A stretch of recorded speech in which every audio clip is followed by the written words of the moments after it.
राज्यात मिळालेल्या ऐतिहासिक विजयानंतर आता भाजपची मुख्यमंत्री पदाच्या दृष्टीने घोडदौड सुरू झाली आहे। एकनाथ शिंदे आणि फडणवीस यांच्यात मुख्यमंत्री पदावरून अंतर्गत संघर्ष सुरू झालेला असतानाच भाजप नेत्यांनी मात्र फडणवीसच मुख्यमंत्री असतील अशा चर्चा घडवून आणायला सुरुवात केली होती। मुख्यमंत्री पदावरून फडणवीस आणि शिंदे यांच्यात संघर्ष रंगल्याच्या देखील चर्चांना उधाण आलं होतं। मात्र अखेर बुधवारी एकनाथ शिंदे यांनी पत्रकार परिषद घेत मुख्यमंत्री पदाच्या रेसमधून माघार घेतली। त्यामुळे आता भाजपचा मुख्यमंत्री पदाचा मार्ग मोकळा झाला। त्यामुळे आता भाजपकडून मुख्यमंत्री कोण होणार यावरून चर्चा रंगली। मात्र या सगळ्या चर्चांदरम्यान अजित पवारांनी देखील मुख्यमंत्री म्हणून शिंदे आणि फडणवीस या दोघांपैकी फडणवीसांना पसंती दिल्याचं पाहायला मिळालं होतं। एकूणच आता शिंदेंनी माघार घेतल्याने कुठेतरी अजित पवार यांच्या मनातील मुख्यमंत्री होण्याच्या शक्यता वाढल्यात। मात्र आता प्रश्न उरतो तो म्हणजे अजित पवारांनी फडणवीस यांच्या नावालाच पसंती का दिली आणि दुसरं म्हणजे फडणवीस हे मुख्यमंत्री म्हणून अजित पवारांसाठी सोयीस्कर का ठरतायत, जाणून घेऊया त्या व्हिडिओच्या माध्यमातून। नमस्कार, मी नम्रता आणि तुम्ही पाहताय बोलभिडू। पवारांना मुख्यमंत्री म्हणून फडणवीस अधिक सोयीस्कर ठरतात याचं पहिलं कारण म्हणजे मराठा नेतृत्वाच्या रेसमध्ये फडणवीस स्पर्धक ठरत नाहीत।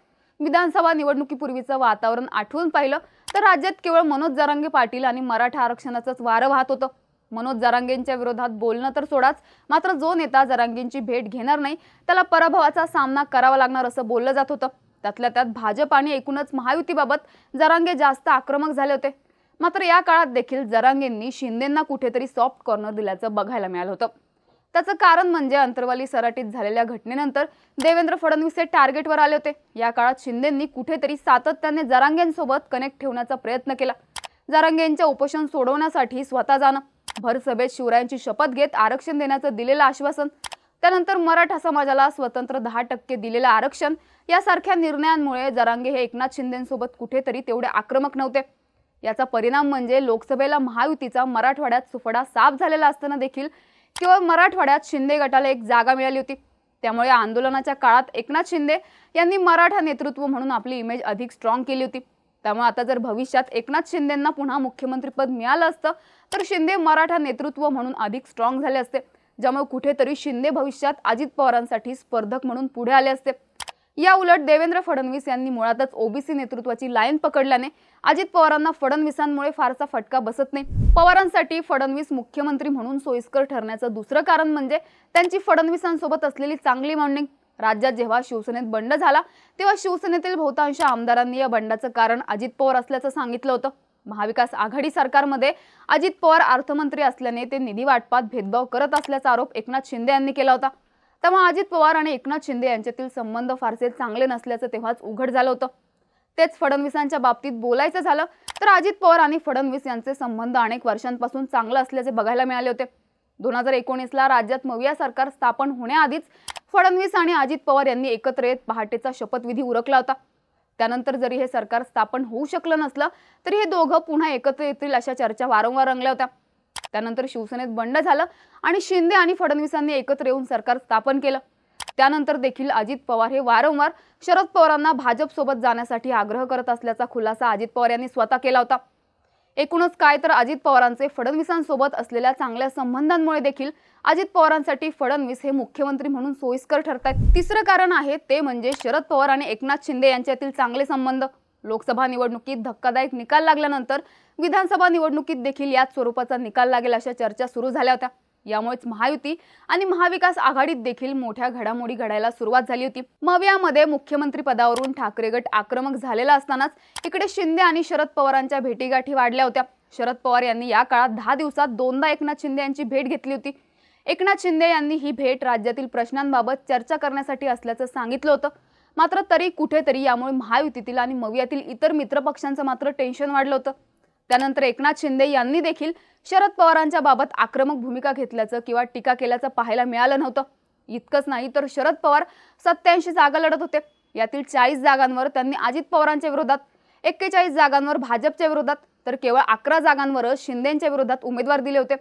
या सगळ्यामुळेच विधानसभा निवडणुकीनंतर एकनाथ शिंदे आणि शरद पवार हे एकत्र येणार अशा चर्चांना उधाण आलं होतं। एकूणच एकनाथ शिंदे आणि शरद पवारांमध्ये असलेले चांगले संबंध हे अनेकदा उघडकीस आलेत। त्यामुळे जर एकनाथ शिंदे पुन्हा मुख्यमंत्री झाले असते तर मात्र पवारांनी शिंदेंच्या माध्यमातून कुठेतरी अजित पवारांना टार्गेट करण्याचा प्रयत्न केला असता याच कारणाने अजित पवारांसाठी फडणवीस मुख्यमंत्री म्हणून अधिक सोयीचे वाटतात असं म्हणता येतं। अजित पवारांना फडणवीस मुख्यमंत्री म्हणून अधिक सोयीस्कर ठरतात याचं कारण म्हणजे जास्त मंत्रिपदावर दावा करता येतोय। आता महायुतीने जिंकलेल्या एकूण जागा पाहायच्या झाल्यास भाजपने जिंकलेल्या जागा आहेत 132, शिंदेंनी जिंकलेल्या जागा आहेत 57, तर अजित पवारांनी जिंकलेल्या जागा आहेत 41। एकूणच संख्याबळाच्या अनुषंगाने मुख्यमंत्रीपद हे भाजपलाच मिळणं अपेक्षित आहे। मात्र तरी देखील शिंदेंच्या आग्रहाखातर भाजप मुख्यमंत्रीपद शिंदेंना सोडण्यास तयार झाला असता तर अर्थात भाजपने त्या बदल्यात सर्वाधिक आणि महत्त्वाची खाती आपल्याकडे ठेवण्याचा प्रयत्न केला असता। यामध्ये अर्थ खातं आणि गृह खात्यासारख्या महत्त्वाच्या खात्यांचा समावेश असता। यामुळे अजित पवारांना अगदी कमी महत्त्वाच्या खात्यांवर समाधान मानावं लागलं असतं। मात्र त्या उलट आता भाजपला मुख्यमंत्रीपद मिळणार असल्याने भाजप कुठेतरी इतर 2 पक्षांना जास्त मंत्रिपद द्यायला तयार होऊ शकतो। त्यातही विधानसभा निवडणुकीत शिंदे गटापेक्षा अजित पवारांचा स्ट्राईक रेट चांगला राहिलेला असल्याने अजित पवार शिंदे इतक्याच मंत्रिपदासाठी देखील आग्रह धरू शकतात।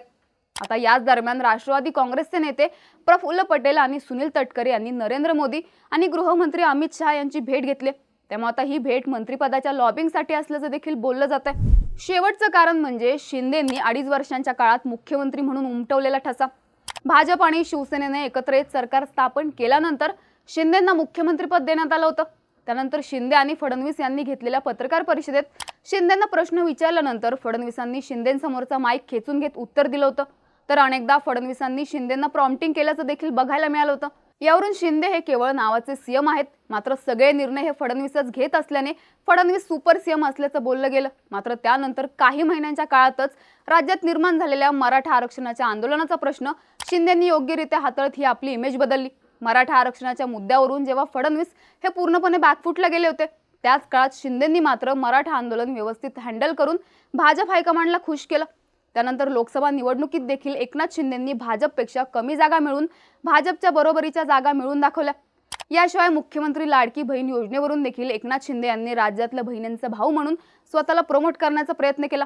या योजनेच्या क्रेडिटवरून देखील शिंदे आणि अजित पवारांच्यात चढाओढ रंगल्याची पाहायला मिळाली होती। याशिवाय शिंदेंचा सामान्य लोकांसोबत असलेल्या कनेक्टमुळे त्यांची इमेज कामाचा माणूस अशी करण्यात त्यांना यश आले। याच जोरावर एकनाथ शिंदे यांच्या नावाला महायुतीत देखील मुख्यमंत्री म्हणून अधिक पसंती मिळाल्याचं बघायला मिळालं होतं। त्यामुळे जर शिंदे अजून काही वर्ष मुख्यमंत्री राहिले असते तर मात्र अजित पवारांनाच नाही तर इतर देखील बड्या नेत्यांना भविष्यात शिंदेंना रोखणं कठीण होऊन बसलं असतं। मात्र आता तेच फडणवीसांच्या मुख्यमंत्री पदावरून त्यांच्याच पक्षात बरेचसे मतभेद आहेत। मुख्यमंत्रीपद भाजपला मिळणार असल्याचं स्पष्ट होणार असलं तरी अजून देखील अनेक भाजप नेते हे फडणवीसांना मुख्यमंत्रीपद देण्याच्या विरोधात आहेत। यामध्ये पंकजा मुंडे, विनोद तावडे, गडकरी या नेत्यांचा समावेश आहे। त्यामुळेच फडणवीस मुख्यमंत्री बनले तर मात्र कुठेतरी अजित पवारांना 2.5 वर्षांनंतर मुख्यमंत्रीपद मिळण्याचे होप्स राहत आहेत। एकूणच या 5 कारणांमुळेच फडणवीस हे मुख्यमंत्री म्हणून अजित पवारांसाठी जास्त सोयीस्कर ठरतायत। तुम्हाला काय वाटतं? आता शिंदेंनी घेतलेल्या माघारीनंतर भाजपमधून मुख्यमंत्री कोण असू शकतोय? तुमची मतं आम्हाला कमेंट्समध्ये नक्की सांगा आणि यासारख्या व्हिडिओजसाठी बोल व्हिडिओच्या YouTube चॅनलला सबस्क्राईब करायला विसरू नका।